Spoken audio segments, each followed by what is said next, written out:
इटावा में सीएम योगी ने चुनावी सभा को संबोधित करते हुए मैनपुरी सांसद डिंपल यादव पर करारा हमला बोला है। सीएम ने कहा, सपा नेत्री कह रही थी कि पुलवामा में जो जवान शहीद हुए, जवानों की पत्नियों के मंगलसूत्र का क्या हुआ। मैं उनसे पूछना चाहता हूं कि अयोध्या में राम भक्तों का लहू बहाया गया था, उन पर सपा सरकार ने गोलियां क्यों चलवाई थी, कई युवा मारे गए थे, वो बताएं कि उन युवाओं के विधवा पत्नियों के मंगलसूत्र का क्या हुआ, क्या सपा सरकार ने उनकी चिंता की। इटावा के जसवंत नगर में उत्तर प्रदेश के मुख्यमंत्री योगी आदित्यनाथ को सुनने के लिए पूरा पंडाल खचाखच भरा हुआ था। मैनपुरी लोकसभा क्षेत्र के जसवंत नगर विधानसभा बहुत ही खास मानी जाती है। सीएम योगी ने जसवंत नगर के रामलीला मैदान में मैनपुरी के प्रत्याशी जयवीर सिंह के लिए चुनावी सभा को संबोधित किया। जसवंत नगर विधानसभा से शिवपाल यादव विधायक है। यह विधानसभा मैनपुरी लोकसभा में आती है। सीएम योगी आदित्यनाथ ने पूर्व मुख्यमंत्री कल्याण सिंह की मृत्यु के बारे में भी कहा। सपा के लोगों ने शोक तक व्यक्त नहीं किया, जबकि पूर्व मुख्यमंत्री मुलायम सिंह यादव जी की मृत्यु हुई तो स्वयं सैफई गए, भाजपा के लोग गए थे। पीएम मोदी ने शोक संदेश व्यक्त किया था, लेकिन सपा के लोग कल्याण सिंह की मृत्यु पर शोक जताने भी नहीं पहुंचे। क्या वो पिछड़ा वर्ग के नेता नहीं थे? ऐसे कई बातें सीएम योगी ने अपने मंच से कही है। उन्होंने जमकर सपा पर हमला बोला है। आप खुद सुनिए कि सीएम योगी ने क्या कुछ कहा है।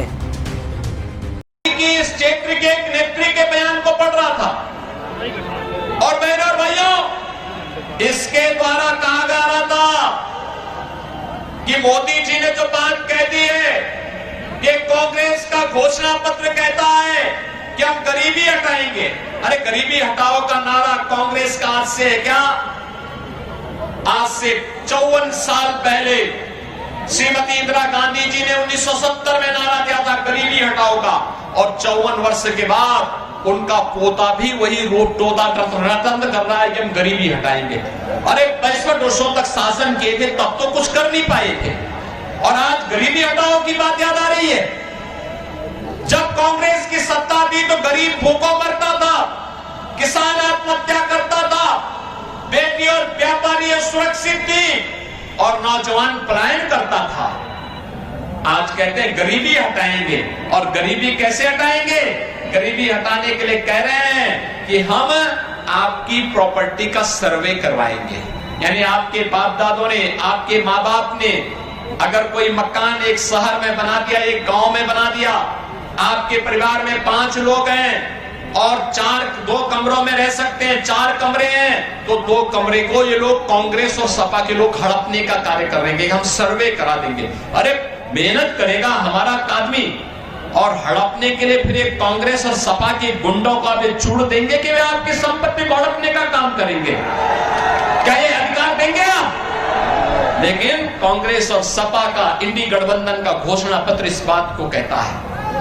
और बहनों और भाइयों, मैं उनका बयान पढ़ रहा था, कह रहे थे कि मोदी जी ने कहा है कि माता बहनों के मंगलसूत्र पर भी संकट आने वाला है। हमारी हिंदुस्तान की संस्कृति है, शिष्टाचार है, परंपरा है कि हमारी माता बहनें स्त्री धन के रूप में जेवर को अपने आप संभाल करके रखती। दुनिया के अंदर कहीं नहीं मिलता, केवल हिंदुस्तान में हमारी माताएं बहनें रखती है। जेवर, मंगलसूत्र भी होता है, गले का हार भी होता है, लॉकेट भी होता है, और भी उनके पास अपने जेवर होते हैं। पैसा होता है, उसको संभाल के रखती हैं, फिर जेवर खरीदती हैं, सोना खरीदती हैं, चांदी खरीदती हैं। हर परिवार में 1 तोला से लेकर के 1 किलो तक का सोना जरूर मिल जाएगा, क्योंकि वही उसकी अमानत होती है, वही उसका संस्कार होता है, और फिर वही अपने आने वाली पीढ़ी को विरासत में देती है, अपनी बहू को देती है, अपनी बेटी को देती है। कांग्रेस के लोगों की बुरी दृष्टि उस पर है, और प्रधानमंत्री मोदी जी ने उसी ओर इशारा किया था। लेकिन बड़ा हास्यास्पद बयान यहां से समाजवादी पार्टी की नेत्री का आया। उनके द्वारा कहा जा रहा है कि मोदी जी, पुलवामा के शहीदों की जो विधवा है उनके मंगलसूत्र का क्या हुआ? बहनों और भाइयों, हम भी पूछना चाहते हैं समाजवादी पार्टी की नेत्री से, जिन राम भक्तों का लहू समाजवादी पार्टी की सरकार में अयोध्या में बहाने का कार्य समाजवादी पार्टी की सरकार ने किया था, और नौजवानों के परिवार की विधवाओं का क्या हुआ, उनके मंगलसूत्र का क्या हुआ?